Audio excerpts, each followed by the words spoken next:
What's up guys, and welcome back to 8 Count.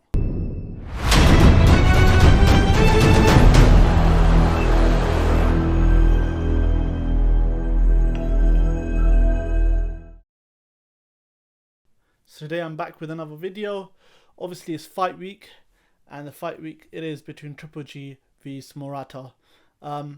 It's a long time coming for this fight, to be fair, so we'll get straight into it.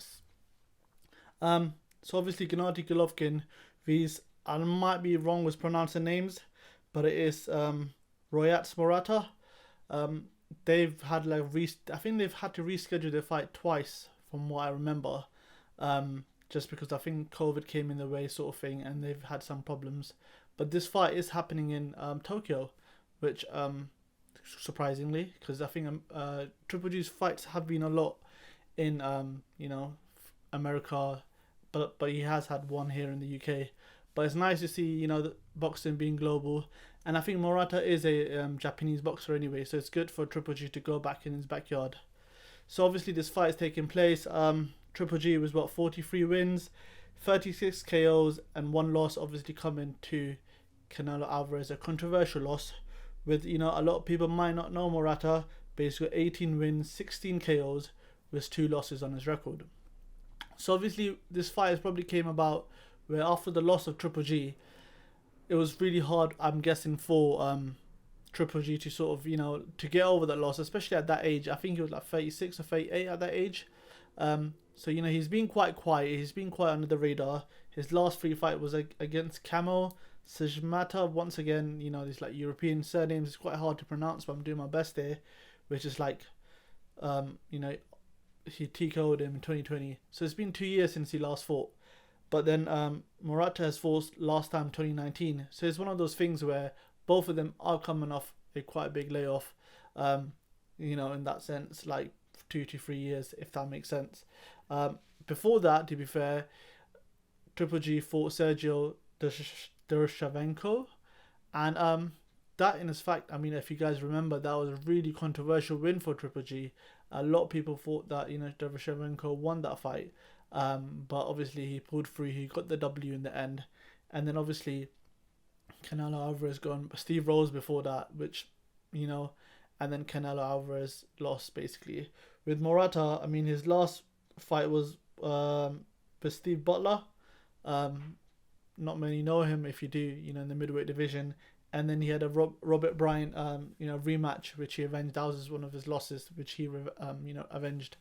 But it's one of those things where like Triple G is coming of age now. He's 40 years old. I know recently he did put out an interview saying that how he does feel old, but his body feels good, but he knows his age is getting up to him. And now partnership with DAZN, he wants to get that Canelo fight, which if he gets through this fight, and if like he goes through Dershchenko in a good fashionable fashion, good like win in a good fashion, then obviously it just builds it up for Canelo Alvarez. Obviously with like Murata, he's in that situation now where he is the underdog. Let's not get it wrong, he is the underdog. He's got everything to win here, nothing to lose. It's in his backyard. Can he pull it off? That's another story, because we know Triple G is a veteran in the game. We knew him and he's knocking out people from all sorts of punches. But one of the things that I feel a lot of people are maybe not seeing this is his Triple G's new trainer, Jonathan Banks, and they still haven't really gelled together. I think we'll see a sort of a mock version or a template version of a Triple G that will come to fight Canelo if he gets through this fight. Obviously Triple G being 40, he's not. I don't think he's going to change much, to be fair. He is the still same come forward fighter, with that solid chin of his. If he stops Murata, and then obviously that's a good win, and then obviously we're hoping for Canelo Alvarez to get past Bivol, which is a tough test in itself. I think there was recent news where like Canelo's camp was saying like if Triple G doesn't get past Murata, then they'll be looking to for like Berbatov or something. But these are the sort of things where you're likely to hear this, especially coming right now in fight week. It's one of those things where to put in Triple G's mind. Looking from as a fan's perspective, I do feel like Triple G is sort of semi obsessed with Canelo, just because not obsessed, I guess, but like he wants to prove a point because I think he believes he won all the two fights he had. He thinks he's a better fighter, especially with like one of the key reasons for I think signing up with the Zone in the first place. I think was to get that Canelo rematch.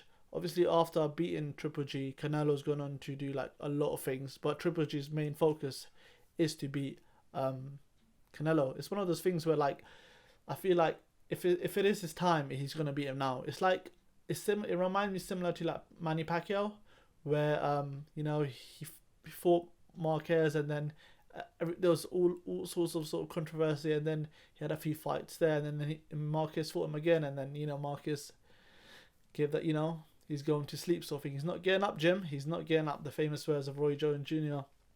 But it's one of those things happening 9th of April in Tokyo, which obviously is a really good thing for boxing. But it's one of those things, can Triple G get past?